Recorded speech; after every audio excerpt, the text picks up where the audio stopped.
திடீர்னு ஸ்வீட் சாப்பிடணும் போல் இருக்கா? வெறும் ப்ரெட்டை வச்சு என்ன செய்யலான்னு சொல்கிறேன் வாங்க.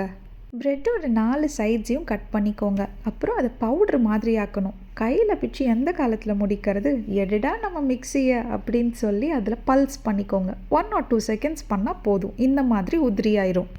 அப்புறம் அதோட பால் கொஞ்சம் கொஞ்சமாக சேர்த்து பிசைய ஆரம்பிங்க. ரொம்ப ஹார்டாக பிசைஞ்சிடாதீங்க, சாஃப்டாக இருக்கணும் நம்ம டோ. நான் ஏதாச்சும் பண்ணுறேன்னு சொன்னால் போதும், எனக்கு முன்னாடி என் பொண்ணு கிளம்பி வந்துடுறா, நீங்களும் நானும் சேர்ந்து பண்ணலாம் அப்படின்னு சொல்லிட்டு. சரி ஓகே, நமக்கு ஒரு ஹெல்பிங் ஹேண்ட் நல்லது தான். இப்போ நம்ம டோ இது போல் சாஃப்டாகவும் ஸ்மூத்தாகவும் இருக்கணும். அதை சைடில் வச்சுட்டு இப்போ நம்ம ஜீரா ரெடி பண்ணலாம். நான் என்ன டிஷ் செய்கிறேன்னு ஆல்ரெடி நீங்கள் கெஸ் பண்ணியிருப்பீங்க. பட் இருந்தாலும் பரவாயில்ல, கொஞ்சம் நேரம் வெயிட் பண்ணுங்கள். 1 கப் ஜீனி, 1 கப் தண்ணி, கொஞ்சம் ஏலக்காய், கொஞ்சம் சாஃப்ரான் போட்டு கலக். அதை ஸ்டவ்வில் வச்சு பாயில் பண்ண விடுங்க. அது பாயில் ஆகிற டைமில் நம்ம டோஸில் அழகாக குட்டி குட்டியாக பால்ஸ் ரெடி பண்ணலாம். இப்போ உங்கள் கெஸ் கன்ஃபார்ம் ஆயிருச்சா?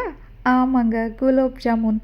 நம்ம எல்லாருக்கும் பிடிச்ச குலோப் ஜாமுனை வெறும் ப்ரெட்டுலேருந்து பண்ணலான்னு நான் இப்போ தான் தெரிஞ்சுக்கிட்டேன். இனிமேல் குலோப் ஜாமுன் ரெடிமேட் மிக்ஸ், கோவா இதெல்லாம் வாங்கவே வேண்டாம். வெறும் ப்ரெட்டு போதும். ரொம்பவே டேஸ்டான gulab jamun ready. For more videos like, share and subscribe.